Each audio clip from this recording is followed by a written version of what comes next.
الحمدللہ رب العالمین والصلاۃ والسلام علی نبینا محمد وعلی آلہ وصحبہ اجمعین، اما بعد۔ ازدواجی زندگی کے اختلافات کا حل۔ دیکھیں، جو ازدواجی زندگی کے اختلاف ہوتے ہیں ان کو کیسے ختم کیا جا سکتا ہے؟ سب سے پہلی بات یہ ہے کہ اختلاف کی جو وجہ ہے وہ قرآن اور حدیث سے دوری، ہماری جو قرآن حدیث سے ہم دور ہیں، یہ بھی وجہ بنتی ہے لڑائی جھگڑے کی، اختلافات کی۔ اور اگر اختلاف ہو جائیں تو قرآن اور حدیث کی طرف ہمیں رجوع کرنا چاہیے۔ اختلاف کا حل لوگوں کے پاس ہم ڈھونڈ رہے ہوتے ہیں، ٹھیک ہے نا، لیکن اللہ تعالیٰ ہی بہتر جانتا ہے کہ اللہ کی ہی طرف سے رجوع کریں۔ اللہ تعالیٰ نے ذمہ داری دی ہے، اس کو اچھے طریقے سے پورا کریں، جو بھی اللہ تعالیٰ نے آپ کو ذمہ داری دی ہے۔ وگرنہ اختلافات ہوں گے اگر آپ اپنا حقوق نہیں دیتے، ذمہ داری پوری نہیں کرتے اپنی۔ بیوی اپنی ذمہ داری پوری کرے، جو اس کے کام کرنے والے ہیں، شوہر اپنی ذمہ داری پوری کرے جو شریعت نے اس پہ رکھے ہیں، تو یہ ذمہ داری نہ اٹھانا یہ ایک بڑی وجہ ہے اختلاف کی۔ اور مالی جو معاملات ہیں، میاں بیوی کے مالی جو معاملات ہیں، شوہر کا ان کو پورا نہ کرنا، اس سے بھی اختلاف ہوتے ہیں۔ شوہر اور بیوی کی اپنی اپنی ذمہ داری کو وہ سمجھنا چاہیے انہیں۔ دوسرا، دونوں ایک دوسرے کی فطری ضرورت کو پورا نہ کرنا، یہ بھی اختلافات اس سے بھی پیدا ہوتے ہیں۔ جو ان کی فطری ضرورتیں ہیں، بنیادی ضرورتیں ہیں، ان کو پورا نہ کرنے کی وجہ سے بھی اختلافات ہوتے ہیں۔ دوسرا، ایک دوسرے کو وقت نہ دینا۔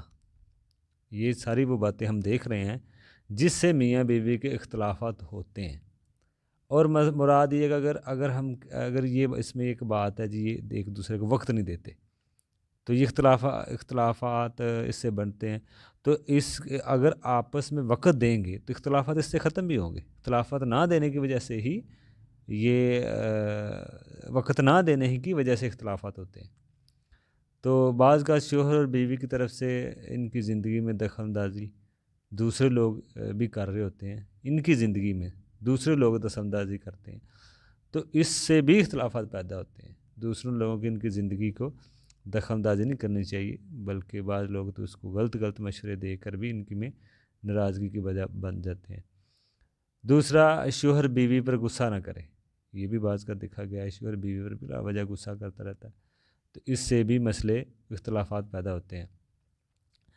اسی طرح ہمیں اختلافات کے جو اسباب ہیں ان کو جاننا بھی بہت ضروری ہے، تاکہ اختلافات سے بچا جائے، جھگڑے سے بچا جائے۔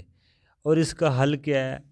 جب ہمیں پتہ ہی نہیں ہوگا کہ حل کیسے، جب ان کے مسائل کو ہم اسباب کو سیکھیں گے ہی نہیں، پتہ ہی نہیں کریں گے، تو اختلاف کا حل کیسے ہوگا؟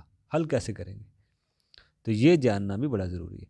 اسی طرح ایک اور مسئلہ ہے کہ شوہر زبان پر اپنی کنٹرول کرے، گالیاں نہ دے بیوی کو، نہ ہی بیوی کو مارے۔ اس کو کنٹرول کرنے والا، جو اس کو کنٹرول کرتا ہے نا غصے کو، اصل سمجھ لیں وہی پہلوان ہوتا ہے۔ بعض لوگ بیویوں کو اپنی بہت غلط زبان استعمال کرتے ہیں، گالی گلوچ کرتے ہیں، گالیاں نکالتے ہیں، بلکہ بیوی کے ماں باپ بہن بھائیوں کو بھی نکال رہے ہوتے ہیں، اور بیوی کو مارتے بھی ہیں۔ نبی علیہ السلام نے کبھی اپنی بیویوں کو نہیں مارا، ٹھیک ہے نا۔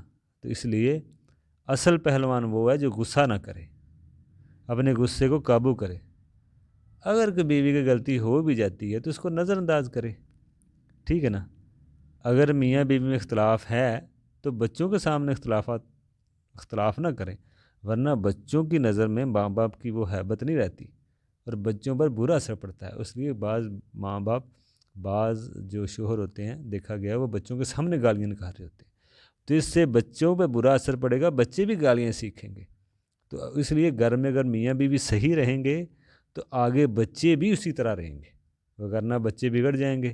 ہو سکتا ہے ماں باپ کی پکڑ ہو ان کی غلط تربیت کرنے پہ، کیونکہ حدیث ہے، نبی علیہ السلام فرمایا ہر کوئی اپنے ماتحت کے بارے میں اس سے پوچھا جائے گا۔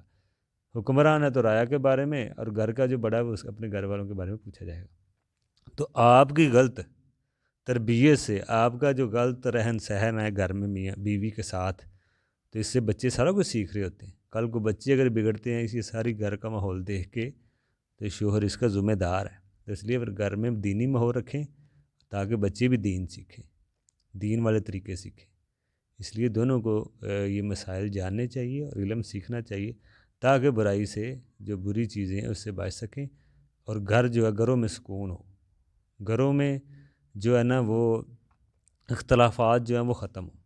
تو اس لیے ہر کوئی چاہتا ہے گھر میں سکون ہو، تو یہ باتیں جانیں، یہ چیزیں سمجھیں، دین سیکھیں، پھر ہی آپ دیکھ سکیں گے کہ اختلاف کو حل، جو اختلافات ہو چکے ہیں، اختلاف بن گیا ہے تو اس کو حل کیسے کرنا ہے۔